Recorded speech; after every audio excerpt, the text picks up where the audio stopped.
Joe Biden has had a rough couple of weeks in terms of his gaffes. You can probably fill it in, but you know, Parkland and Theresa May, and he's getting terror attacks wrong. And it's just he's fumbling from one gaffe to another, and his aides have been watching this. And so they apparently have a new strategy that they might implement. They've been floating the idea of altering his schedule in an effort to reduce the gaffes he's made in recent days. The allies, growing increasingly nervous about Biden's verbal flubs, have said it's an approach that's been suggested in two campaign officials on the heels of the former vice president's stumbles. And so effectively by alter his schedule, they mean not have him in public as much. Because if he's in public, he can talk, and if he can talk, he can gaffe, and they just gotta get right out in front of that. And so you guys have covered a lot of races over the years. Is it a good sign when the strategy is to take you off the campaign trail and out of the public eye? No, when you're trying to hide the candidate, that's probably means you don't have a good candidate. That's like Weekend at Bernie's, where the guy was dead and they were trying to pretend like he was alive. You don't want to have to like pretend like your candidate is like, oh yeah, he's good, he's ready to go. He's just not right. He needs, he's gonna take a little break, but we'll be back. He's doing all right. Trust us, he's gonna be fine. Yeah. And the thing is too, like so you have your advice is bad idea, but one ally says he needs to be a strong force on the campaign trail, but he also has to pace himself. I mean, the thing is, look, he had already been campaigning less than a lot of the others. Like not everybody is campaigning at the same pace as each other. And Joe Biden joined, not last, there have been others since he joined, but he was one of the last ones. He's been in this for literally months less than some of the earliest candidates. No, guys, they're telling their own candidate to shut up. That is not a good sign. No one on planet Earth could pretend that's a good sign. One of his allies said, no, Biden's great. He just has a tendency to make blunders later in the day. That's brutal. I'm more of an early morning president. Yeah. Every in the afternoon, you leave the vice president to do that. Yeah, so number one, if you're worried that your candidate's too old, saying he's got to get the early bird special and he can't talk later at night is not a good way to go. And secondly, you still have to be president at night. So it's terrible. But another one I was amused by. Apparently, a major Democratic donor, according to The Hill, said this: a lot of people are nervous that he's lost some of his mojo. They're getting nervous about him going toe to toe with Trump. But the problem is there doesn't seem to be an alternative. There's 25 people in the race. There's never been as many alternatives. That's right. And so why would a major Democratic donor say that? Because they're like, well, because number 2 and number 3 are Bernie Sanders and Elizabeth Warren, or Elizabeth Warren and Bernie Sanders. And that is not an alternative if you're a Democratic donor. They're like, that's a nightmare for them because they actually would end the corruption, or at least they would attempt to end the corruption. So the donors are like, I mean, I don't know who's left. I guess nobody's left, right? Yeah. And they know the other moderates, conservatives, whatever you want to call them, in the race can't win because their ideas suck. They're just trying to ride off of Biden's name recognition. And so, I mean, we were told that Hickenlooper was from a purple state governor and conservative Democrat, and that's how you win in this country.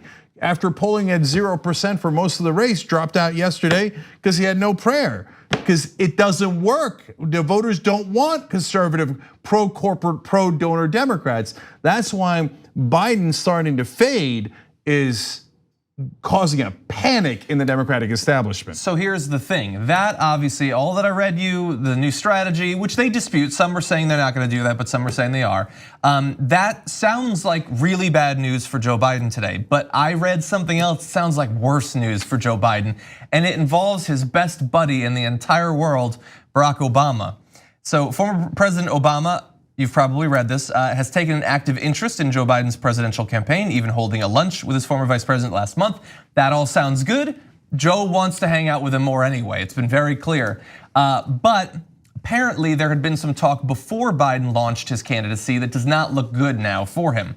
Obama asked 2 Biden aides to visit with him in March for a briefing on its strategy.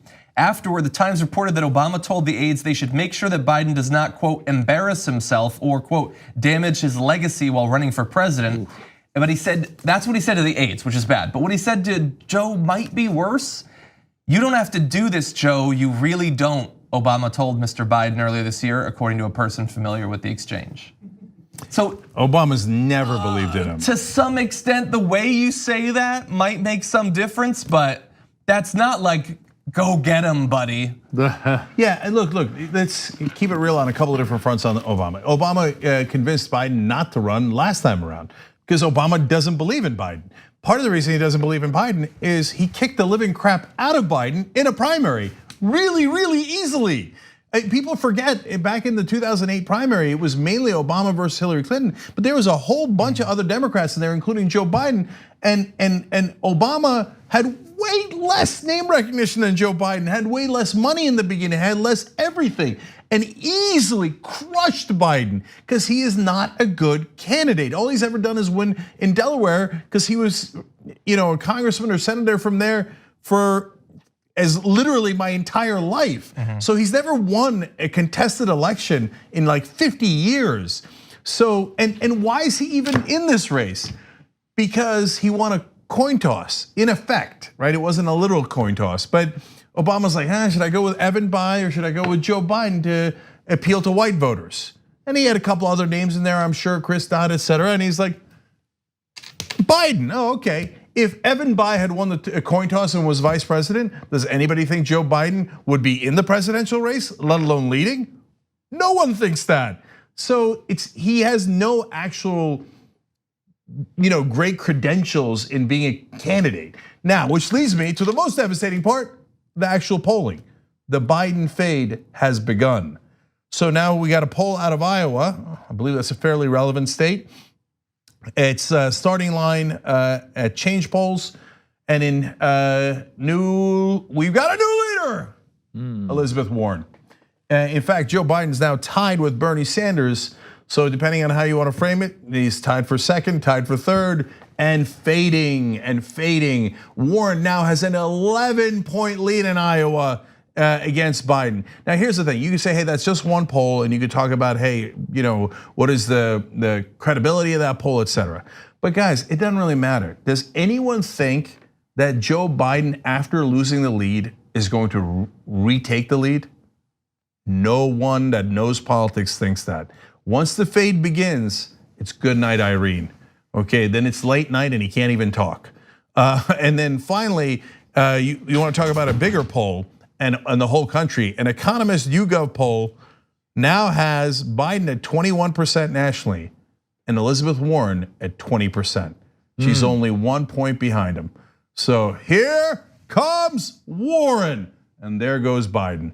And guys, the Democratic establishment has not woken up to this.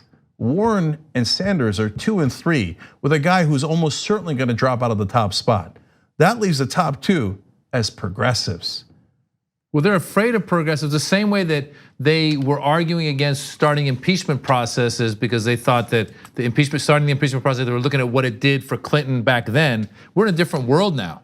I think we're in a world where people can handle and want a more progressive candidate. So I think they should stop being afraid of being progressive. Yeah, damn right. I wonder if anybody said that before. Oh, look at this tweet I found. The last tweet from election night 2016, I tweeted, mark my words, Elizabeth Warren will destroy Donald Trump in 2020. It will be a historic landslide. I'm not saying anything, I'm just saying. Thanks for watching this free clip of the Young Turks. Don't forget to become a TYT member today. For more exclusive content, join now at tyt.com/join.